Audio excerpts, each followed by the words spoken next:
ചേട്ടത്തി വണ്ടിക്കകത്തോട്ട് കയറി. ഞാൻ അപ്പുറം ഇപ്പുറം നോക്കി വണ്ടി വരുന്നുണ്ടോയെന്ന്. ഇല്ലെന്ന് ഉറപ്പാക്കിയിട്ടാണ് ഞാൻ വണ്ടി എടുത്തത്. പക്ഷെ എന്തോ പെട്ടെന്ന് ഇതിലേ കൂടെ കയറി വന്നൊന്നും ഓർമ്മയില്ല. എനിക്ക് പെട്ടെന്ന് വന്ന് ഇടിച്ചിടുമായിരുന്നു ചേട്ടത്തി. പക്ഷെ എഴുന്നേറ്റ്, പക്ഷെ എന്തോ പിന്നെയും ആ കാറ് കയറി ഇറങ്ങി പോയത്. എല്ലാവരും അറിഞ്ഞിട്ടുണ്ടാവും കൊല്ലം മൈനാഗപ്പള്ളിയിൽ നടന്ന ഒരു ആക്സിഡന്റ് നല്ല മനഃപൂർവ്വം ഉള്ള ഒരു കൊല തന്നെ പറയേണ്ടി വരും. കാരണം എല്ലാവരും അവിടെ നിന്നിട്ട് പറഞ്ഞതാണ് ഈ ശ്രീകുട്ടി അജ്മൽ എന്ന് പറയുന്ന വ്യക്തികള് വളരെ ദാരുണമായ രീതിയിലാണ് ആ ഒരു സ്ത്രീനെ കൊലപ്പെടുത്തിയിരിക്കുന്നത്. അതും ഡോക്ടർ കൂടിയാണ് ശ്രീകുട്ടി എന്ന് പറയുന്നത്. അപ്പോൾ പല രീതിയിലുള്ള കമന്റ്സുകളും കാര്യങ്ങളും വരുന്നുണ്ട്.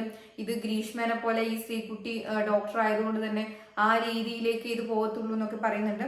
അപ്പൊ എന്തായാലും കുറച്ച് കാര്യങ്ങൾ കൂടി ഉണ്ട്. അവര് ചെയ്ത കാര്യങ്ങൾ നമുക്ക് കുറച്ചും കൂടി കേൾക്കാം. അപ്പോൾ ഈ ഒരു വിഷയത്തിൽ വ്യക്തമായിട്ട് അവിടെ എന്താണ് നടന്നതെന്ന് നമുക്ക് വീഡിയോ സഹിതം ഒന്ന് കാണാം. അപകടത്തിൽപ്പെട്ടവരെ രക്ഷിക്കാൻ ശ്രമിച്ചില്ലെന്ന് മാത്രമല്ല, സ്വയരക്ഷയ്ക്ക് റോഡിൽ വീണ വീട്ടമ്മയുടെ ദേഹത്തിലൂടെ കാർ കയറ്റിയാണ് പ്രതികളായ അജ്മലും ഡോക്ടർ ശ്രീകുട്ടിയും ചീറിപ്പാഞ്ഞു പോയത്. മുന്നോട്ട് നീങ്ങവേ മറ്റൊരു വാഹനവും ഇടിച്ചിട്ടു. മദ്യലഹരിയിലായിരുന്നു കാറിലുണ്ടായിരുന്ന 2 പേരും. അമിത വേഗതയിലായിരുന്നു യാത്ര. അങ്ങനെയാണ് സ്കൂട്ടറിൽ റോഡ് ക്രോസ് ചെയ്യായിരുന്ന കുഞ്ഞുമോളെയും ഫൗസിയെയും ഇന്നലെ വൈകിട്ട് ഇടിച്ചിട്ടത്. ഇടിയുടെ ആഘാതത്തിൽ ബോണറ്റിൽ തട്ടിത്തെറിച്ച് കാറിനടിയിലേക്ക് കുഞ്ഞുമോൾ വീണു. കാറ് മുന്നോട്ടെടുക്കരുതേ എന്ന് കണ്ടു നിന്നവരെല്ലാം കേണു പറഞ്ഞിട്ടും കേട്ടില്ല. അപകട സ്ഥലത്ത് നിന്ന് കാർ ഓടിച്ചു പോകാൻ നിർബന്ധിച്ചത് ഡോക്ടറായ ശ്രീകുട്ടിയാണെന്ന് ദൃക്സാക്ഷികൾ പോലീസിനോട് പറഞ്ഞു. ജസ്റ്റ് അടിയിലോട്ടൊന്ന് പെട്ടതേ ഉള്ളായിരുന്നു. ഞങ്ങളെല്ലാം ഇവിടെ കിടന്ന് കരഞ്ഞ് കൂവി പറഞ്ഞു വണ്ടി എടുക്കല്ലേ എന്ന്. ഞങ്ങളെല്ലാം കരഞ്ഞു പറഞ്ഞിട്ടും അയാളത് കേൾക്കാതെ വണ്ടി എടുത്തുകൊണ്ട് പോയി. അപകടം ഉണ്ടാകുന്നതിന് മുൻപ് ഒരു സുഹൃത്തിന്റെ വീട്ടിൽ നിന്നും മദ്യപിച്ചാണ് അജ്മലും ഡോക്ടർ ശ്രീകുട്ടിയും വന്നത്. അവിടെ വെച്ച് ഞാൻ വരുമ്പോൾ അവരെ കുഴിയിലിട്ട് വണ്ടി ഇട്ടിട്ട് വെള്ളം അടിക്കുന്നു. അപ്പോൾ നമ്മൾ ഓണമല്ലേ, നമ്മൾ ശ്രദ്ധിച്ചില്ല ഇത്. ഞാനൊന്ന് സ്ലോ ചെയ്തു. ഈ പെണ്ണുമ്പിള്ള നിൽക്കുന്ന കണ്ടുകൊണ്ട് സ്ലോ ചെയ്തപ്പം ഒരാൾ ഡോറ് പറഞ്ഞ് ഗ്ലാസ് കൊടുക്കുന്നത് ഞാൻ കാണുന്നത്. ഗ്ലാസ് അങ്ങോട്ട് കൊണ്ട് കൊടുക്കുന്നത്. കാറിൽ മറ്റൊരു സുഹൃത്തും ഇവർക്കൊപ്പം ഉണ്ടായിരുന്നെങ്കിലും അപകടത്തിന് മുൻപ് ഇറങ്ങിയിരുന്നു. മദ്യലഹരിയിൽ പോകുന്ന വഴിയിലെല്ലാം അപകടകരമായ രീതിയിലാണ് അജ്മൽ കാർ ഓടിച്ചത്. പലരെയും ഇടിച്ചു തെറിപ്പിച്ചു.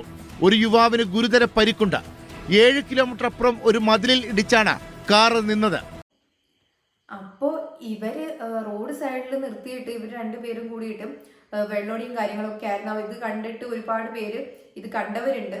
അപ്പൊ അതുപോലെ തന്നെ അവിടെ നിന്ന് നിർത്തിയിട്ട് പലരും ഇവരുടെ അടുത്ത് പറഞ്ഞതാണ്. അതായത് വണ്ടി എടുക്കല്ലേ പറഞ്ഞ സമയത്ത് ഈ ഡോക്ടർ എന്ന് പറയുന്ന ഡോക്ടർ ശ്രീകുട്ടി എന്ന് പറയുന്ന ആ ഒരു സ്ത്രീയാണ് പറയണത് എടുക്ക് എന്ന് പറഞ്ഞിട്ട് ആ ഒരു വണ്ടി എടുത്തിട്ട്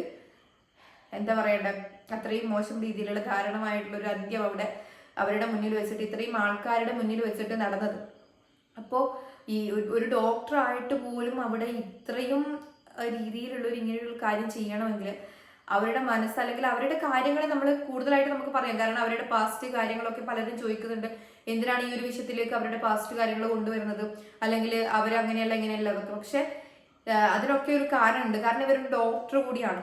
അല്ലെങ്കിൽ ഇങ്ങനെയുള്ള വിഷയത്തിൽ എന്തിനു നമ്മൾ പറയാതിരിക്കണം. കാരണം അവരെ കുറിച്ചിട്ട് കൂടുതൽ ആദ്യമായിട്ട് ഇങ്ങനെ ഒരു വിഷയം ചെയ്യുന്നവരോ അല്ലെങ്കിൽ പാസ്റ്റിൽ നല്ല കാര്യങ്ങൾ ചെയ്തവരോ ആണെങ്കിൽ നമുക്ക് പറയാം അറിയാതെ ചെയ്തു പോയതാണെന്ന് പറയാം. പക്ഷെ ഇത് അങ്ങനെയൊന്നും അല്ല. ഇത് മനഃപൂർവ്വം തന്നെ ചെയ്തൊരു കാര്യമാണ്. ഇതിൽ അവിടെ ന്യായീകരിക്കാനോ കാര്യങ്ങളോ ഒന്നുമില്ല. അതുപോലെ തന്നെ ഇവര് ഈ പോകുന്ന പോക്കിൽ വേറെയും വണ്ടി ഇവര് തട്ടിയിട്ടുണ്ട്. ഇതൊക്കെ ഇവരിങ്ങനെ എന്നിട്ട് ഒരാൾ ആശുപത്രിയിലുമാണ്. ഇവര് ഒരു മർഡർ ചെയ്തിട്ടാണ് പോകുന്നത്. അപ്പൊ ഇവർക്ക് നമ്മൾ അങ്ങനെ ഇതാക്കിയിട്ട് നിൽക്കേണ്ട ആവശ്യമൊന്നുമില്ല. ഇവരുടെ പാസ്റ്റ് കാര്യങ്ങളൊക്കെ അന്വേഷിക്കുന്ന സമയത്ത് തന്നെ നമുക്ക് മനസ്സിലാവും. ഇവരുടെ പാസ്റ്റ് കാര്യങ്ങൾ നോക്കുന്ന സമയത്ത് തന്നെ ഇവര് ബോൺ ക്രിമിനൽ എന്നൊക്കെ പറയുന്ന രീതിയിൽ ചെറുപ്പത്തിലെയുള്ള ക്രിമിനൽസ് ആയിട്ടാണ് ഫീൽ ചെയ്യുന്നത്. സമീപത്തെ വീട്ടിലേക്ക് ഓടിക്കേറിയ ഡോക്ടർ ശ്രീകുട്ടിയെ നാട്ടുകാർ പോലീസിന് കൈമാറി.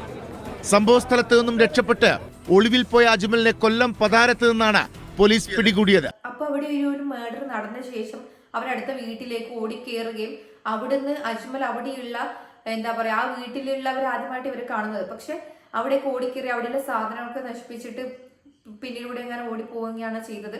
അതുപോലെ ശ്രീകുട്ടിയോട് അവർ ചോദിച്ച സമയത്ത്, ഞാൻ വാർത്തയിൽ കണ്ട സമയത്ത് അവരോട് ചോദിച്ചായിരുന്നു എന്താണ് നിങ്ങൾ തമ്മിൽ അങ്ങനെ. അപ്പൊ അവര് വ്യക്തമായിട്ടുള്ള ഉത്തരവും കാര്യങ്ങളൊന്നും അല്ല അവർക്ക് കൊടുത്തേക്കുന്നത്. അപ്പോൾ ഇങ്ങനെ ഇടിച്ചിട്ട് നാട്ടുകാരെല്ലാം കൂടി പിടികൂടുന്ന ഒരു അവസ്ഥയാണ് ഇവരെ ഉണ്ടായിരുന്നത്. അവർക്ക് വ്യക്തമായ ശിക്ഷയും കാര്യങ്ങളും ഒക്കെ കിട്ടേണ്ടത് തന്നെയാണ്. അപ്പൊ അവർക്ക് നമ്മളൊരു ഇളവ് കൊടുക്കുക അല്ലെങ്കിൽ അവരുടെ പാസ്റ്റ് ചോദിക്കരുത് എന്നൊക്കെ പറയുന്നതിലൊന്നും ഒരു ലോജിക്കില്ല. അവരറിഞ്ഞുകൊണ്ട് ചെയ്ത ഒരു കാര്യം തന്നെയാണ്. അപ്പോൾ എന്തായാലും നമുക്ക് ആ വീഡിയോ കൂടി കാണാം. മൈനാഗപ്പള്ളി ആനൂർക്കാവിൽ സ്കൂട്ടർ യാത്രികയെ കാർ കയറ്റിയിറക്കി കൊലപ്പെടുത്തിയ കേസിൽ പ്രതിയായ ശ്രീകുട്ടിയുടെ വഴിവിട്ട ജീവിതത്തെ പറ്റിയുള്ള കഥകളാണ് ഇപ്പോൾ പുറത്തുവരുന്നത്. 18-ാം വയസ്സിൽ ഒളിച്ചോട്ടം, മടങ്ങിയെത്തിയത് കൈക്കുഞ്ഞുമായി. MBBS പഠിച്ചുവെങ്കിലും ലഹരിക്ക് അടിമയാണ് ശ്രീകുട്ടി.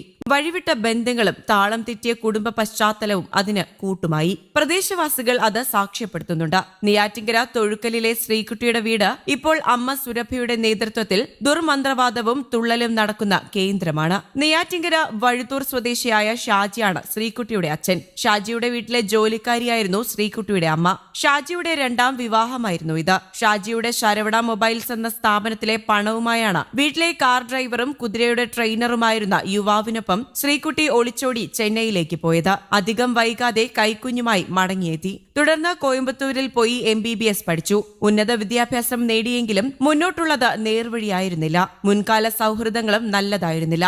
ഇതിനിടെ വിവാഹം കഴിഞ്ഞെങ്കിലും അതും വേർപിരിഞ്ഞു. 1 വർഷം മുൻപാണ് കരുനാഗപ്പള്ളിയിലെ സ്വകാര്യ ആശുപത്രിയിൽ ഗൈനക്കോളജി വിഭാഗത്തിൽ ഡോക്ടറായത്. അവിടെ റെയിൽവേ സ്റ്റേഷന് സമീപം വാടക വീട്ടിൽ താമസവുമാക്കി. ആശുപത്രിയിൽ വെച്ച് അജ്മലിനെ പരിചയപ്പെട്ടു.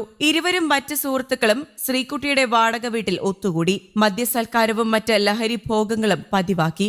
MDMA ഉൾപ്പെടെയുള്ള ലഹരിക്ക് ശ്രീകുട്ടി അടിമയാണെന്നാണ് നാട്ടുകാർ പറയുന്നത്. മൈനാഗപ്പള്ളി ആനൂർക്കാവിൽ സ്കൂട്ടർ യാത്രികയെ കാർ കയറ്റിയിറക്കി കൊലപ്പെടുത്തിയ കേസിൽ പ്രതികൾക്കെതിരെ മനഃപൂർവ്വമായ നരഹത്യാ കുറ്റമാണ് ചുമത്തിയത്. അപ്പൊ ഞാൻ പറഞ്ഞ പോലെ തന്നെ MDMA അടക്കമുള്ള കാര്യങ്ങളൊക്കെ ഇവർ സ്ഥിരം യൂസ് ചെയ്യുന്നതാണ്. ചിലപ്പോൾ അതൊക്കെ യൂസ് ചെയ്തിട്ട് ആ വരുന്ന വിധത്തിലായിരിക്കാം ഈ ഒരു സംഭവമൊക്കെ നടന്നിരിക്കുന്നത്. അപ്പൊ എന്തായാലും ബാക്കി കൂടി കേൾക്കാം. കരുനാഗപ്പള്ളി സ്വദേശി 29-കാരനായ അജ്മൽ, ഒപ്പമുണ്ടായിരുന്ന വനിതാ ഡോക്ടർ 27-കാരിയായ ശ്രീകുട്ടി എന്നിവരാണ് പ്രതികൾ. ഇരുവരും മദ്യലഹരിയിലായിരുന്നുവെന്ന് നേരത്തെ കണ്ടെത്തിയിരുന്നു. വൈദ്യപരിശോധന പൂർത്തിയാക്കിയ ശേഷം കഴിഞ്ഞ ദിവസം രാത്രി തന്നെ ഇരുവരെയും മജിസ്ട്രേറ്റിന് മുന്നിൽ ഹാജരാക്കി. ജാമ്യമില്ലാ വകുപ്പുകളാണ് പ്രതികൾക്കെതിരെ ചുമത്തിയിരിക്കുന്നത്. വിവാഹമോചിതയായ ശ്രീകുട്ടിയും അജ്മലും തമ്മിൽ പരിചയപ്പെട്ടത് 6 മാസം മുൻപ് മാത്രമാണ്. ആശുപത്രിയിൽ വെച്ചായിരുന്നു പരിചയത്തിലായത്. താനൊരു നൃത്ത അധ്യാപകനാണെന്നാണ് ബന്ധം സ്ഥാപിക്കുന്നതിന് അജ്മൽ ശ്രീകുട്ടിയോട് പറഞ്ഞത്. ഇരുവരും തമ്മിൽ അധികം വൈകാതെ തന്നെ നല്ല സൗഹൃദത്തിൽ ആകുകയും ചെയ്തു. തുടർന്ന് ഇരുവരും ഒരുമിച്ച് നൃത്ത പഠനത്തിന് പോകുകയും ചെയ്തിരുന്നു. വിവാഹിതയായിരുന്ന ശ്രീകുട്ടി ഈ ബന്ധം വേർപ്പെടുത്തിയതിന് ശേഷമാണ് കരുനാഗപ്പള്ളിയിലെ സ്വകാര്യ ആശുപത്രിയിൽ ജോലിയിൽ പ്രവേശിച്ചത്. അജ്മലിനെതിരെ മുൻപ് 8 കേസുകളുണ്ടായിരുന്നുവെന്നാണ് പോലീസ് പറഞ്ഞത്. മോഷണം, പൊതുമുതൽ നശിപ്പിക്കൽ, വഞ്ചന തുടങ്ങിയ കേസുകളാണ് ഇയാൾക്കെതിരെ ഉള്ളത്. അതേസമയം പോലീസ് കേസ് രജിസ്റ്റർ ചെയ്തതിന് പിന്നാലെ ശ്രീകുട്ടിയെ ജോലിയിൽ നിന്നും പുറത്താക്കിയിരുന്നു. കുട്ടിയെ ആ ഒരു ഹോസ്പിറ്റലിൽ നിന്നും പുറത്താക്കിയിട്ടുണ്ട്. അത് മാത്രമല്ല, മനഃപൂർവ്വമുള്ളൊരു നരഹത്യക്കാണ് കേസെടുത്തേക്കുന്നത്. കാരണം അവിടെയുള്ള ആൾക്കാരെല്ലാം കണ്ടതാണ് ശ്രീകുട്ടി അജ്മലിനോട് വണ്ടി എടുക്കാൻ പറയുന്നത്. കാരണം ഇത്രയും ആൾക്കാർ അവിടെ നിന്ന് വണ്ടി എടുക്കരുത് എന്ന് പറയുന്ന സമയത്ത് ശ്രീകുട്ടി വണ്ടി എടുക്കാൻ പറയണതും അതുപോലെ തന്നെ വണ്ടി എടുക്കണതും എല്ലാവരും കണ്ടതാണ്. ദൃക്സാക്ഷികളടക്കം എല്ലാവരും ഉണ്ട്.